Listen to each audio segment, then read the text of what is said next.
Hello and welcome to my YouTube channel. दोस्तों, घरों में कैद होकर रहना कैसा लगता है ये तो अब हम सभी को पता चल ही गया होगा, क्योंकि कोरोना वायरस हमारे देश में ऐसा फैला है कि सारा देश इस वायरस से छुटकारा पाने की प्रार्थना कर रहा है। लेकिन हम ह्यूमन ही एक वायरस बन चुके हैं जो अपनी ज़रूरतों को पूरा करने के लिए हमेशा प्रकृति को नुकसान पहुँचाते आए हैं।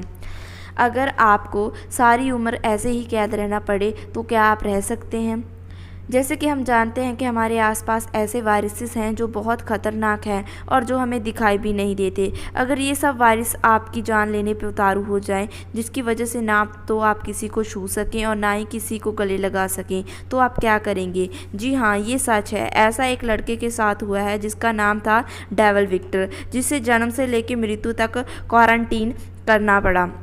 डेविल का जन्म 21 सितंबर 1971 को हुआ और उसके जन्म के साथ ही उसे एक बीमारी थी जिसका नाम था सिवेरो कंबाइंड इम्यूनोडेफिशिएंसी, और उसके जन्म के बाद उसे डॉक्टरों ने क्वारंटीन कर दिया था, क्योंकि जब उसका जन्म हुआ था तब उस पर कई वायरसों ने हमला करना शुरू कर दिया था, जिसे देखकर डॉक्टर समझ गए थे कि बच्चे के साथ क्या हो रहा है।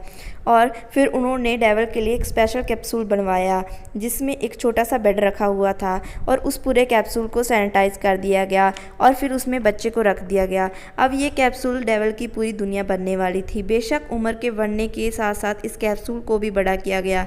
अगर आप सोच रहे हैं कि अगर डेविल को कैप्सूल से बाहर निकाल दिया जाए तो क्या होगा, तो मैं आपको बता दूं कि महीने के अंदर ही सारे वायरस डेविल की बॉडी के अंदर चले जाएंगे, जिसके बारे में विज्ञान को भी पता नहीं चल पाया है, और फिर डेविल को कोई भी नहीं बचा सकता, क्योंकि इतना टाइम हो गया हम कोरोना वायरस की वैक्सीन नहीं ढूंढ पाए हैं, तो वहाँ हम 1000 वायरसों की वैक्सीन कहाँ से ढूंढ सकते हैं। डेविल ने कभी भी हिम्मत नहीं हारी। डेविल उस कैप्सूल में ही बड़ा हुआ और चलना सीखा, पर बदकिस्मती से ना तो उसने कभी अपने माता पिता को छुआ और ना ही गले लगाया, और डेविल बाकी बच्चों की तरह ना कभी स्कूल जा पाया और ना ही कभी उनकी तरह खेल पाया। तो आप सोच रहे होंगे कि डेविल खाना कैसे खाता होगा और किसे वह उस कैप्सूल में सांस लेता होगा। तो चलो मैं आपको उसकी पूरी कहानी बताती हूँ। एक्चुअल में इस डिसीज़ का नाम है सीवियर कंबाइंड इम्यूनोडेफिशिएंसी। सरल भाषा में समझा जाए तो एक ऐसा इंसान जिसका इम्यूनिटी सिस्टम बिल्कुल भी ना हो। अभी हमारी बॉडी के अंदर पता ही नहीं कितनी लड़ाई लड़ियाँ जा रही होंगी, क्योंकि हमारी बॉडी में कुछ ऐसे सैनिक्स होते हैं जो हमें इन खतरनाक वायरसों से प्रोटेक्ट करते हैं, जो हमारी इम्यूनिटी सिस्टम का ही एक हिस्सा होते हैं। पर जैसे जैसे हमारी एज बढ़ती जाती है, इन इम्यूनिटी सिस्टम की शक्ति भी कम होती जाती है। तो आसान भाषा में समझा जाए तो डेविल की बॉडी के अंदर ये इम्यूनिटी सिस्टम ही नहीं था। जिस वायरसों का सामना हम हर रोज़ खुली हवा में करते हैं और आप बच भी जाते हैं, पर डेविल उनसे नहीं बच सकता था। डेविल जब से इस कैप्सूल में था, उसके माता पिता यही प्रार्थना कर रहे थे कि उसका बच्चा जल्दी से ठीक हो जाए, और उसके ठीक होने का एक ही तरीका था, जी हाँ, बोन मैरो ट्रांसप्लांट। पर उसके लिए एकदम सटीक मैच मिलना भी बहुत ज़रूरी था। ये मिलना इतना आसान नहीं था, पर डेविल को लग रहा था कि उसकी बहन के साथ उसका मैच हो जाएगा, पर बदकिस्मती से डॉक्टरों ने उसे मना कर दिया, क्योंकि अगर ट्रांसप्लांट हो जाता तो डेविल के अंदर वाइट ब्लड सेल बनने शुरू हो जाएंगे।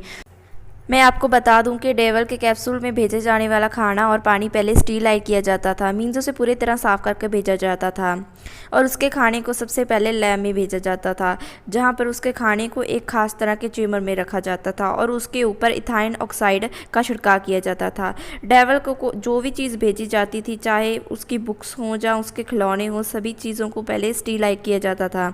और अब आप सोच रहे होंगे कि डेविल सांस कैसे लेता होगा, तो मैं आपको बता दूं कि डेविल के कैप्सूल के साथ एक ऑक्सीजन का जनरेटर हमेशा लगा रहता था। वो जनरेटर इतनी आवाज़ करता था कि जिसकी वजह से डेविल से बात करना थोड़ी मुश्किल हो जाती थी। अच्छी बात तो ये थी कि उसकी माता ने भी कभी हार नहीं मानी और वह उन किताबों के सहारे उसे पढ़ाती रही, और उसकी बहन भी हमेशा डेविल के कैप्सूल के बराबर ही सोती थी।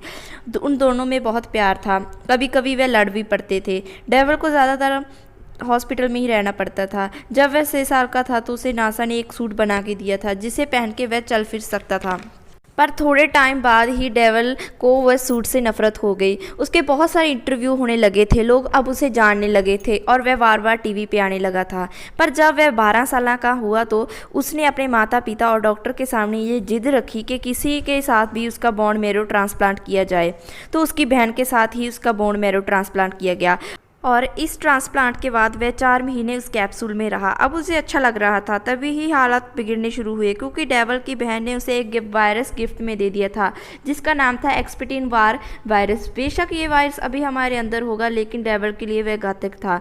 तो उस वायरस ने डेविल के शरीर के अंदर हमला करना शुरू कर दिया और तुरंत उसे से बॉडी में कई तरह के कैंसर ने घर कर लिया और 2 हफ्ते उसे हॉस्पिटल में रखा गया और जिसके बाद डेविल ने दोबारा उस कैप्सूल में जाने से मना कर दिया। डॉक्टर उसे समझाते रहे कि अगर वह उस कैप्सूल में नहीं जाएगा तो उसका बचना मुश्किल है। और उस दिन उसने पहली बार अपनी माता का हाथ पकड़ा।